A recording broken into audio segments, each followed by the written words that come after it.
What's interesting about the current political landscape is often the major parties move towards what they think people want to hear, which is really about sort of the economic issues and economic concerns, which are important.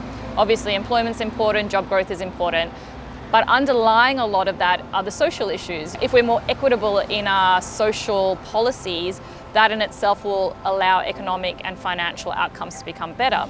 I'm seeing the major parties becoming more and more corporatised. Is too much influence by big business. When we look after the people and we have healthy workforces and healthy systems in place, your economy is naturally going to also grow from that.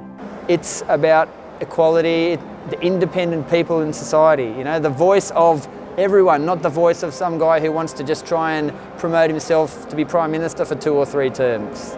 And I really think that we're sitting at a very much a status quo. It would be great to have an independent voice come in and challenge that and really ask some important questions. And I think that will really help us push Australian politics to a much more humane, equitable and not such a politicised level. Our world is changing. Asia is rising, innovators are breaking old industries, corporations are being challenged, and climate change is threatening us. We're also now able to connect across cultures and across the world and have our voice heard on social media.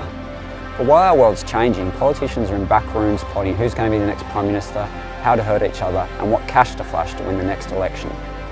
They pander to their donors and other powerful interests that operate above us, above the line. Our voices aren't heard. But we deserve better. We need positive long-term policy that embraces Asia, climate change and the new ways of working. We need to focus on health and happiness alongside wealth. Our voices need to be heard. That's why I'm running for Senate. Chapman. I'll represent independent thinkers that embrace the future and want long-term policy decisions for all of society, not just vested interests. I'll always represent those below the line. I'll always represent you. What are the amazing things we could do? What if you were to be the amazing person that said, I'm going to do things differently to anybody else has ever done, and you took a punt on that, and you started to understand there are so much many more people like us that want something new, that wants the government to represent us. We vote for you. We want you to represent us honestly and sincerely and start planning longer term. Authorised by Nick Chapman, Level 6, 822 George Street, Sydney.